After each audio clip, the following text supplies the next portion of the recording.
That tape gets worse, not better. Joining us from Birmingham, Alabama is MSNBC's Vaughn Hilliard. Vaughn, which is a little under a month until Alabama's special election, have allegations of sexual misconduct by Republican Judge Roy Moore impacted the race, and obviously we know they have. But what's the sense on the ground?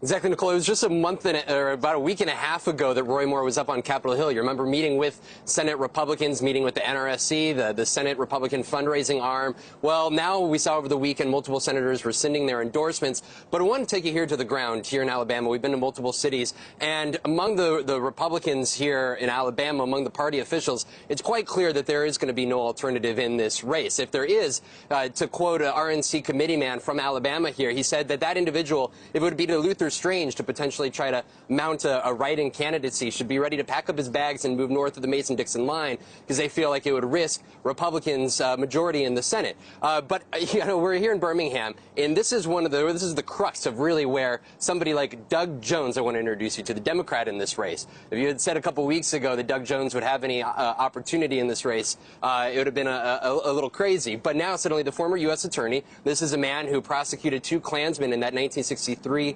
bombing of the 16th Street Baptist Church. A new poll came out yesterday that's showing them neck and neck in this race. I want to talk to some of the individuals out here in the suburbs. This is really where he's going to have to mount a credible campaign with the well-educated, with particularly women. This is what a couple individuals, which were interesting responses, told us yesterday. I'm going to vote against Roy Moore. I'm going to vote for Doug Jones. I think he's a good man. I think he's a man of integrity.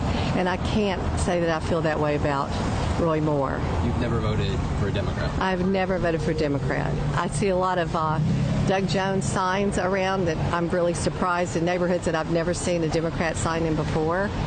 And talking to people are fed up and sad and disheartened at what they're seeing happen in the Republican Party. I know that there are some allegations out there. I want to hear a little bit more about those, see if they're investigated a little bit more. But at this point, I'll kind of just keep my eyes and ears open and see what's going on.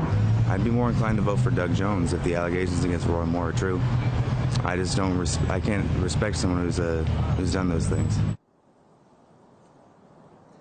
I want to remind everybody it was a 2012 race when Roy Moore was running for Chief Justice. He won by just 3% over the Democrat running in that race, Judge Bob Vance. The question here now is, though, how will somebody like Doug Jones actually run a campaign here without the Democratic support nationally? Because in order to actually bring some Republicans over or get Republicans to turn out for you, you've got to be able to operate as pretty much a radical moderate, essentially, where you don't have that apparatus that is behind you.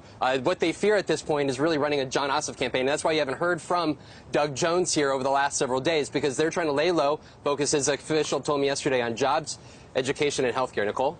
I love that, a radical moderate. MSNBC's Vaughn Hilliard, thank you so much. Thanks for checking out MSNBC on YouTube, and make sure you subscribe to stay up to date on the day's biggest stories. And you can click on any of the videos around us to watch more from Morning Joe and MSNBC. Thanks so much for watching.